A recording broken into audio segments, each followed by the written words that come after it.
Okay. Okay, so let's continue. So we just talked about one-dimensional range searching, right? So now, okay, the problem, we try to,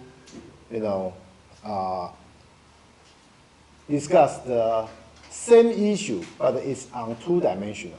Okay, so it will be a two-dimensional rectangle range query on P. Okay, as for the point from P lying inside a query rectangle. Okay, this rectangle is represented by x prime times y prime. Okay, so basically the x coordinate needs to be inside the range of x and x prime. And the y coordinate, the point y coordinate has to fall into the range of y and y prime. Okay, so the point px, py lies inside this rectangle if and only if, okay, px is in this range, py is in this range. So when we represent this thing in geometrically, it's going to be something like this. Okay. And you can see that, okay, now, okay, because we have two coordinates, so it looks like directly applying the one-dimensional range searching is not possible. Okay, it looks like. But later on, I'm going to discuss there's a way to do it. Okay, so how do we do it? Okay, if you only partition the space, okay, by one dimension, okay, then it doesn't work because we have two-dimensional situation, right? So instead of partitioning the space by one dimension, okay, now, okay, we could do something like this, okay.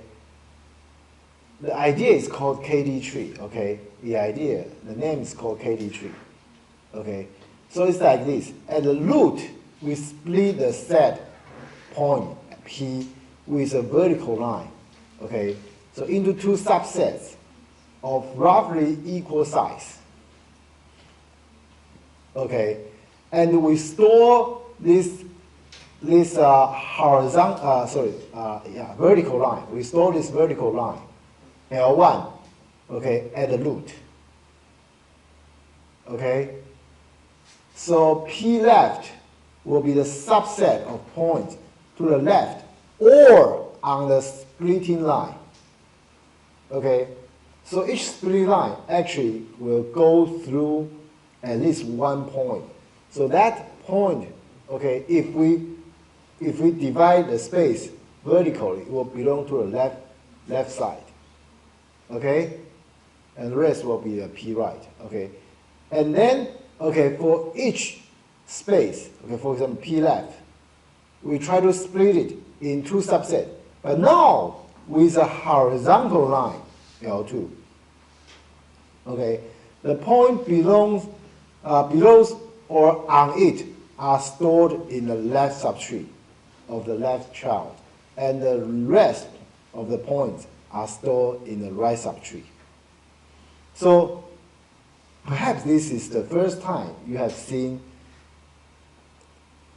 a recursive structure, but it's not exactly, less simply, less simple. It's because the first round we divide space vertically. The second round we divide the space horizontally. Okay, and the third round obviously we are going to divide space again vertically. So it's like the dividing the space vertically and horizontally, iteratively. We do something like that. So let's, let me give you an example. So here we have, well, 10 points. 10 points on a two-dimensional space. So the first time, we will break these 10 points into two sets by using L1. This L1, as you can see, it's a vertical, okay? And it will go through P5. It goes through P5. And all the points, including P5, all the points on the left of L1, including P5, will fall in the left subtree, okay? And the rest of the points, P6 to P10, fall on the right subtree of L1, okay? And in this space, you can see we try to, divide it horizontally. Now, this line actually goes through P2, okay? And all the points, we store L2 here, because this is a recursive structure. So the internal node just store those either vertical line or horizontal line, okay, depending on the level, of course, okay. And so L2 is a horizontal line, okay. And the left subchild include all the points below it, as well as P2, okay.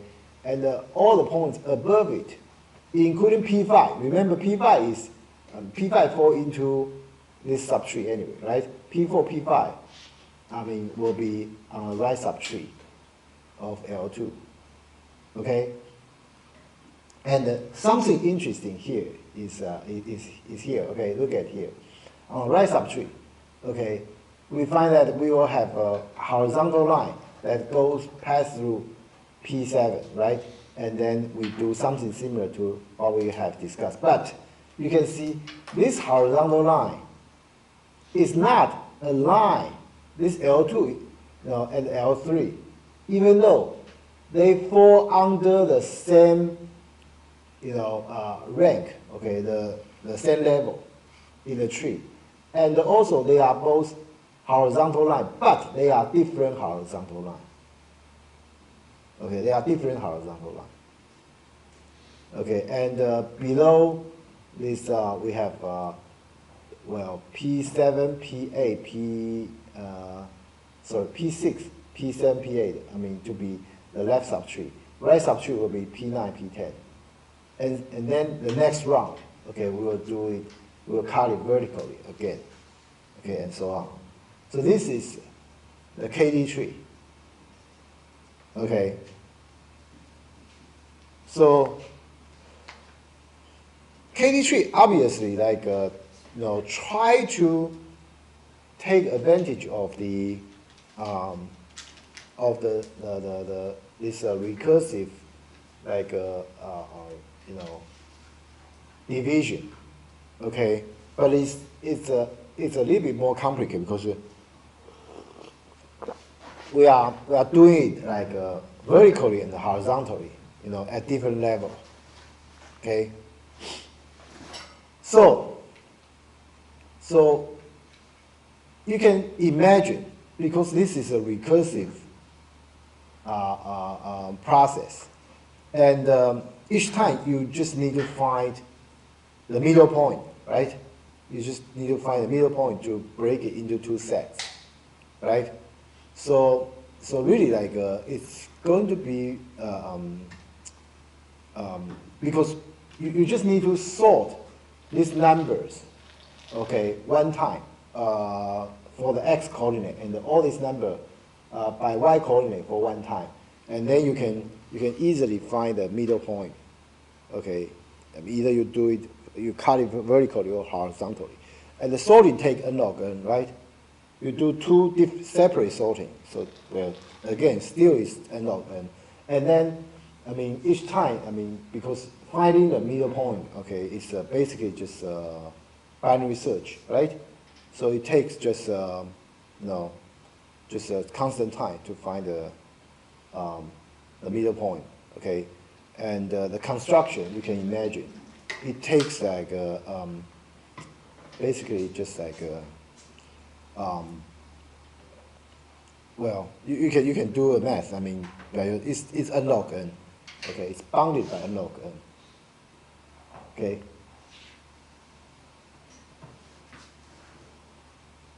Oh, not bounded by n log n. It's a little bit complicated. I mean, I'll explain it later. Okay. So now, this is construction algorithm. You can see that. Okay, we split. Okay, we first like if depending on the depth, if its depth is even, we'll use a vertical line.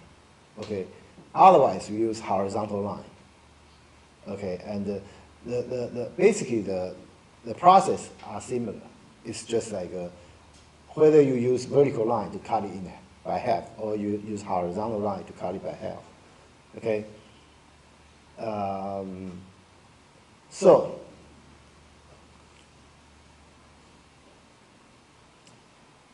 a KD tree for a set of n points use big O linear storage. Oh yeah, I was right. Okay, so the construction time is n log n because you need to solve those numbers. Okay, vertically and horizontally. So that's bounded by n log n. Okay, so how to do range query over a KD tree? This is interesting. Okay, think about this.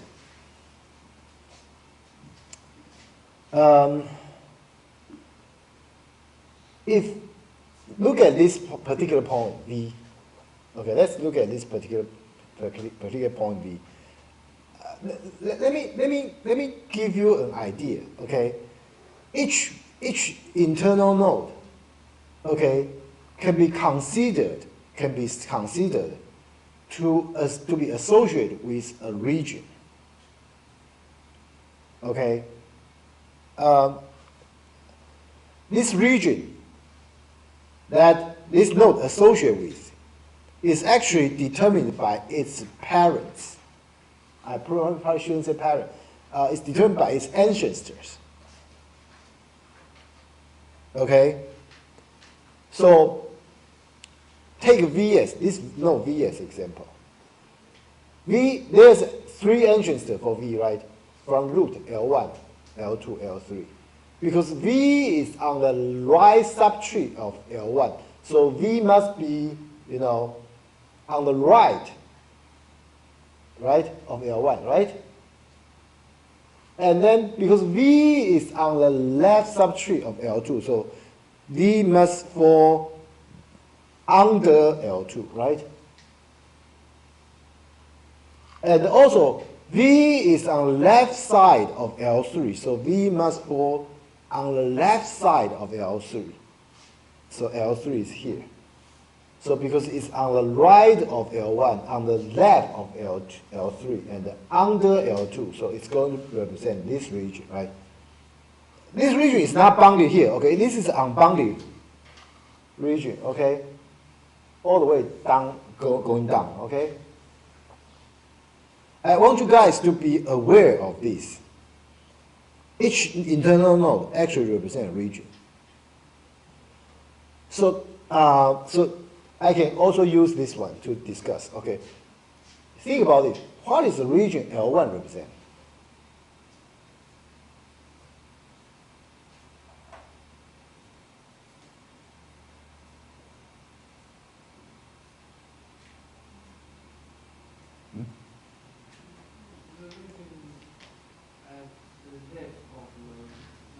No. Remember what I told you? The region of an internal node is determined by its parents, or its ancestors. Do we have any ancestor for root? No, right? What does that mean? The whole thing, right? The whole two-dimensional space. L1 represent, the root represent the whole two-dimensional space. Okay? How about L2? This node. Because this node is on the right child of L1, right? So it represents this half space. okay, the right of L1. Okay? And how about L3? L3 is on the right of L1 and below L2. So this quadrant. Okay?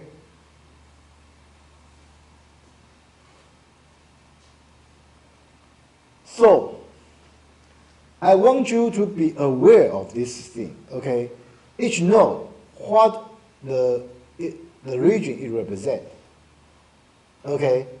This region actually represents like all the points that can possibly locate below this node.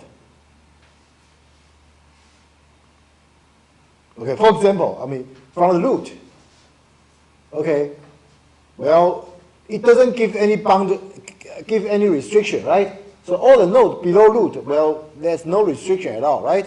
So all the points can, I mean, any node can appear in the whole two-dimensional space, right? So that is why, okay, the region of L1 is the whole two-dimensional space. Okay, and the region of L2 is on the right of L1 because any points occur below L2, but because it's already on the right subtree of L1, so it must appear, on the right of L1, right?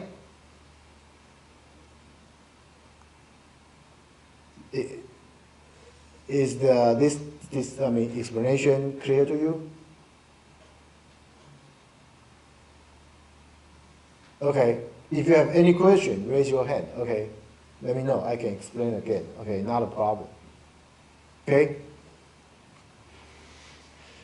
Because the reason we want to make sure, okay, the region each internal node represent, it's because then, okay, if a certain region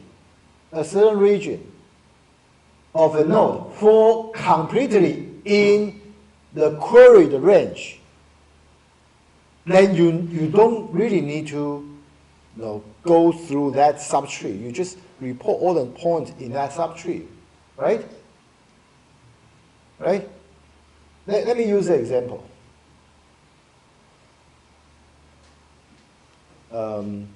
Perhaps it's easier that I will just show you with this example. This is a more complicated example, but I hope this example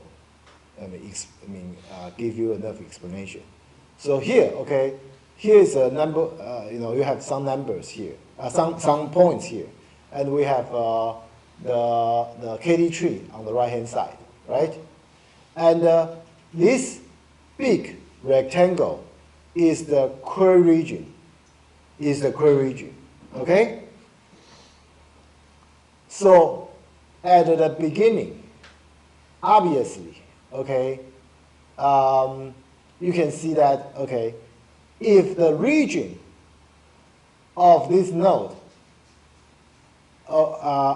has, if the region, I probably should say like that, if the left subtree, the region of the left child has overlap with the query region, we go to a left subtree.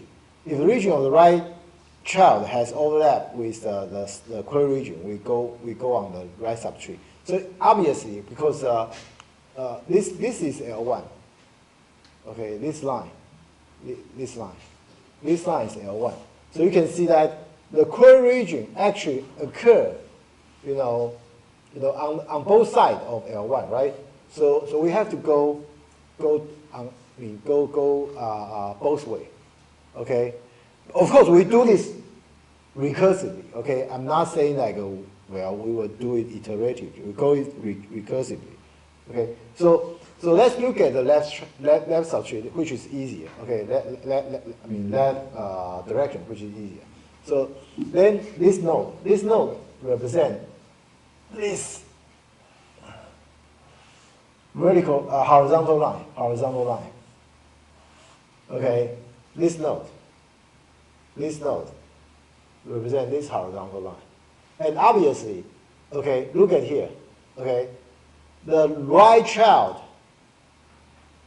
represent here, right? This region. And you can obviously see that this region has nothing to do with query region, right? So you don't need to go down here. You don't need to go down here at all. Okay? And this region, okay, this region will has some overlap with this query region. So you have to go, go down. Okay, have to go down. So go from here to here.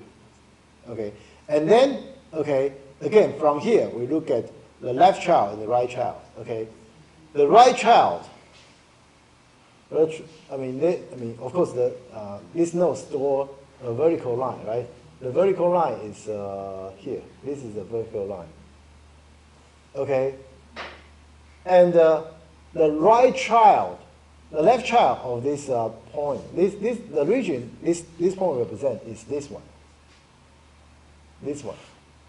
This one. So this region has nothing to do with query region, right? So we don't need to do anything for this subtree. Okay, but for this one, okay, which represent this this long stride region, okay, which has overlap with this query region. So, well, we do need to check, okay, but now it's this one is a leaf node already, right? So we just need to check if P3 fall inside the query region or not. Well, unfortunately, it's not. Okay, so we don't report it. Okay, but we do need to check it. We do need to check it, right? We need to check it to make sure we don't need to report it. Okay, but on the right-hand side, we use a similar concept. Okay, so you can see that, okay, at this node, we check left child, the right child. We check their region. If their region have any overlap with query region, this node store a horizontal line, which is this line. This line, and you can see that, okay, the upper right, this area, okay, has overlap with the query region, and the lower right also has an overlap with this query region. So we will have to go both ways. We have to go both ways. Okay. And then, okay, well, let's talk about this direction first. Okay. This is the upper direction. Okay. In the upper direction, again, we will use a vertical line. Okay, this is a vertical line. This represents a vertical line. So this vertical line, well, then we have like, this region represent this stripe all the way to the top, and this one represent this region. Okay, this unbounded region. Okay, and then here for P, both region actually has overlap with query region, so we will have to check. But each of them actually we already encounter the leaf node. So we check P12 and P13 and see if they have to be reported. Well, none of them fall in the query range. So P12 and P13 do not need to be reported. Okay? So far so good? Are you guys still with me?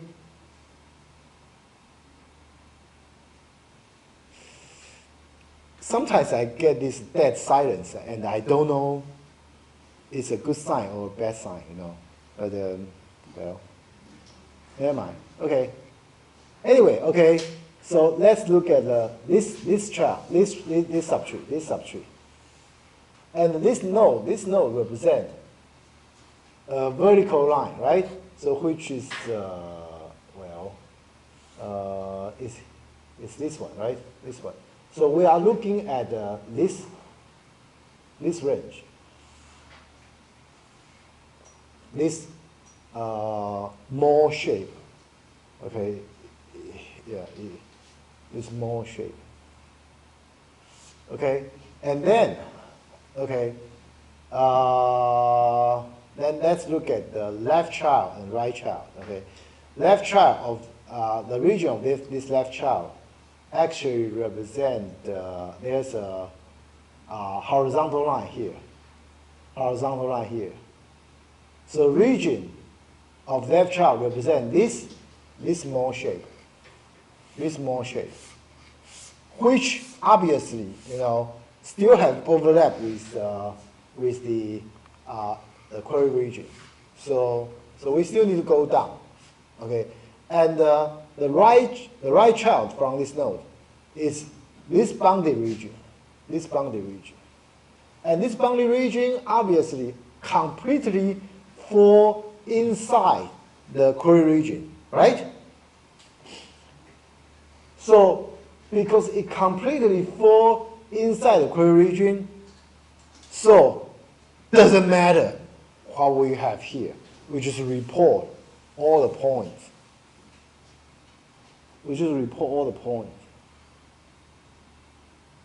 Okay, in this subtree, because we know for sure, okay, because the region represented by this point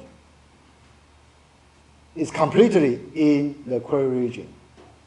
So all the points that could possibly appear in this subtree must appear in the query region.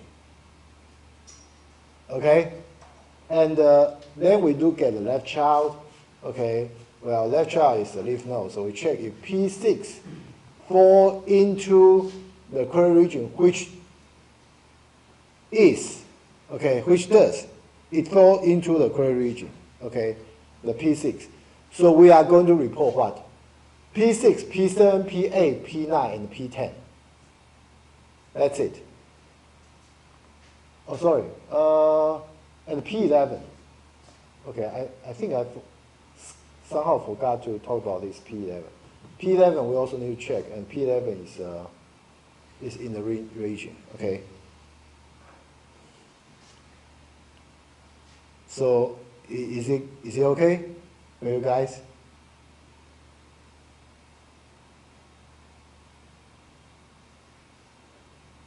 Okay, good. At least I see a nod.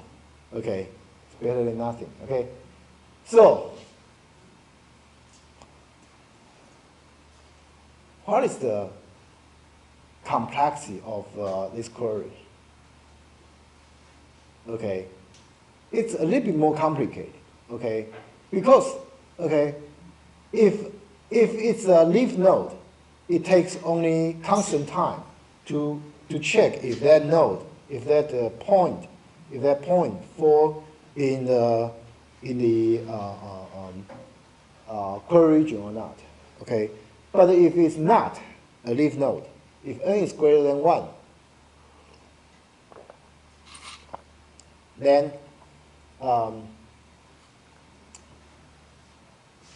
you may say, oh, then we just do like Qn divided by 2 plus constant time, something like that.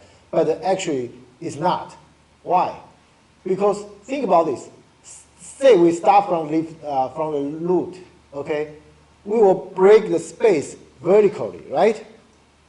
We'll break the space vertically. And then, okay, if you only say, oh, it's constant time plus Q parentheses n divided by 2, then you are going to just, for example, take into account one branch, right? But you shouldn't do just that. Why? Because at this level, we break the space vertically. At this space, we actually try to break the space horizontally, right?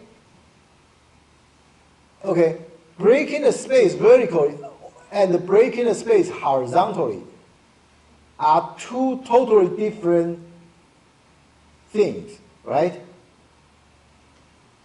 When you want to deal with, want to take advantage of recursive formula, make sure, okay, you will come back to the same question, okay? So this this level is breaking the space vertically. This level is breaking the space horizontally. So you cannot stop here. You cannot stop here. You have to consider, okay, both, you go one level further and consider both branches. Okay, and you roughly divided, each branch roughly divided by original problem by half again. So it's 2 plus 2q, okay, n divided by 4. Okay, because at this point, okay, the problem is completely similar to the root. Okay, so you can do that. You can use a recursive call. Otherwise, I mean, you can write it recursively. Otherwise, I mean, this level and this level, they represent two different type of questions. Okay, well, even though we can write like that, I mean, it doesn't complicate this problem at all, right? I mean, you guys know the master theorem, right? Master theorem. To solve this equation, this recurrence formula, very easily, right? So, of course, this is we are talking about the query time. Here we are only talking about query time. We do not take into account the time for to report all the points in the region, right? I mean, something similar to what we did, like for one-dimensional case. I mean, for one-dimensional case, we are going to search for two ends. And then remember, in the middle, we are going to report all the nodes, right? Same thing, okay, just like the example we just had, like, okay, if the whole point, all the points here fall into the region, I mean, into the query region, we are going to report all these points, right? But this reporting is not taking into account in this formula. Okay, but the reporting is can be done very quickly. Okay, the reporting only take, if you write it into it's a time complex, then it's going to be big O square root of n. This square root of n comes from this one. If you use the master theorem, you will see this is square root of n. Okay, the query takes square root of n to solve to deal with it, and the k accounts for the time for the report. I mean, for reporting. Okay, you have to report the number of reporting the points. K is the number of reporting points. So this is like the complexity analysis for the KD tree. Okay. So far so good?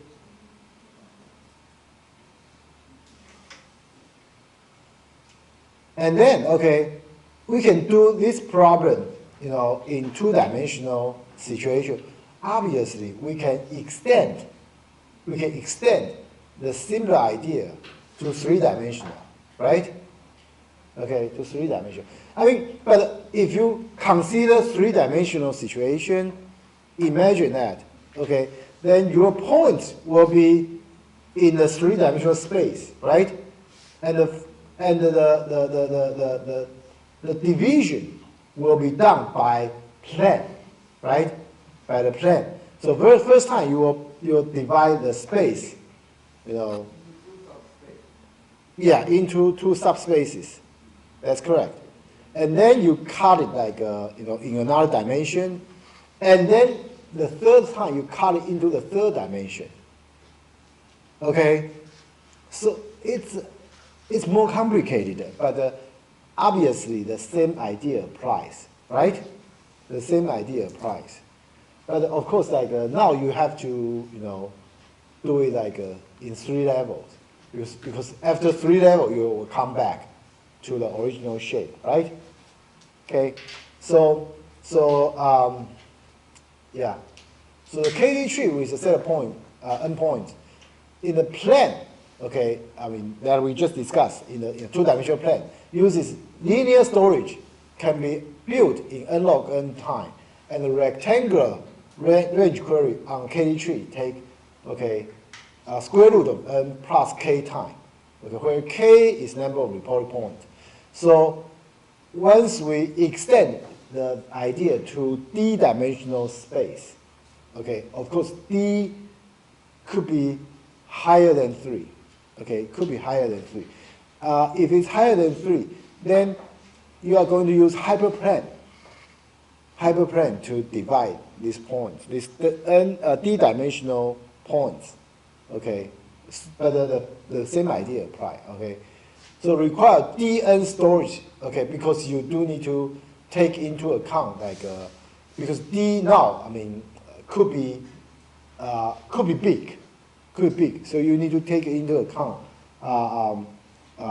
dn storage space, because each point will not only you have n points, each point will have you need to store d coordinates, right? So it's going to be dn storage, okay, and it's going to take like dn log n time for construction. I mean, the construction doesn't take any more time, okay? Basically, it's just divide and conquer, very simple one, okay? But the issue is, you know, when you do the query, okay, because for three-dimensional, it's going to be three-dimensional. You can imagine it's going to be Qn is going to be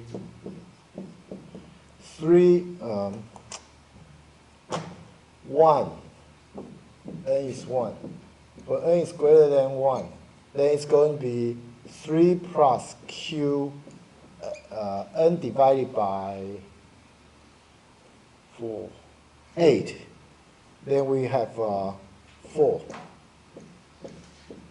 So something like that. Okay, so which will result in you know, when the dimension becomes d, okay, it will become something like this. Okay, it's n 1 to a power of 1 minus 1 over d.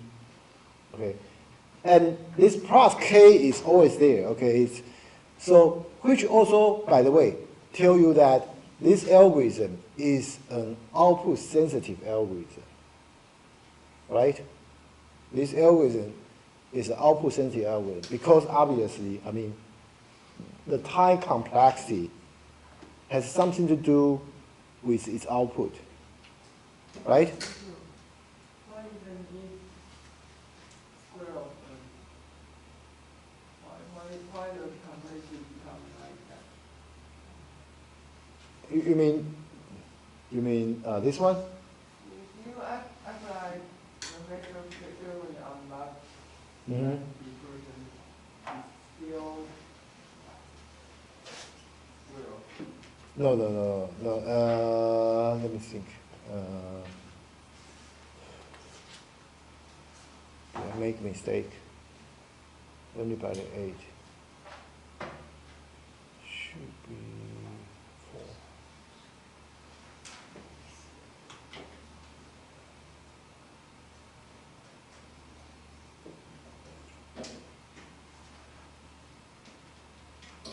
Let me think.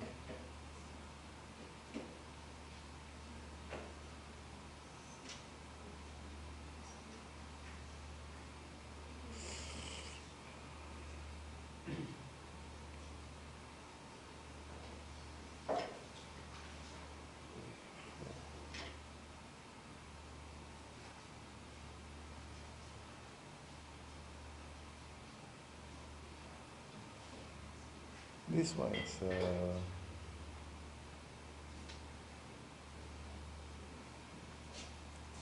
this is n.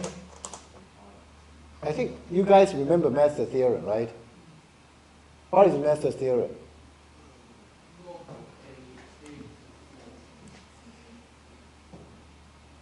Log what?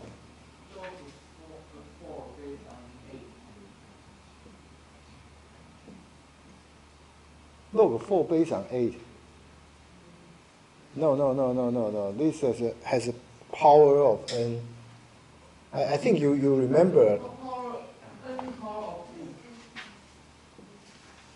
I think this is like n power of, let me think. You mean n power of log?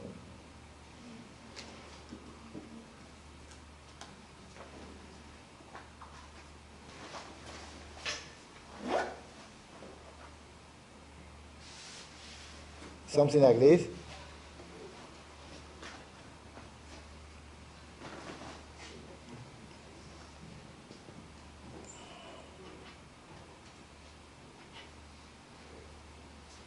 Yeah, this is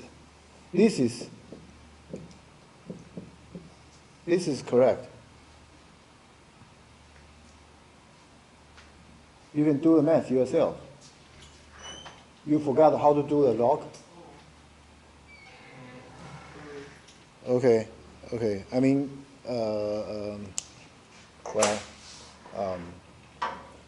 as long as you remember the math theorem correct, I don't think that, there's any problem with this. Yeah. I checked this, but it was a while ago. Yeah.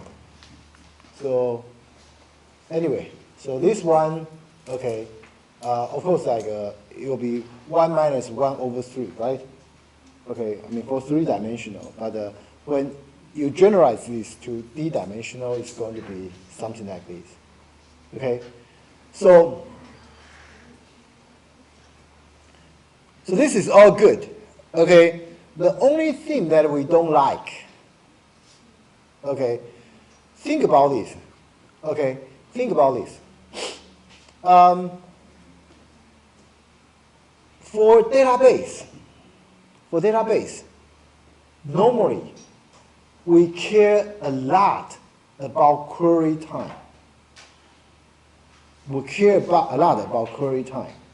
So we would like the query time to be sublinear, if possible. Okay, so think about this. Like, this is the query time, right?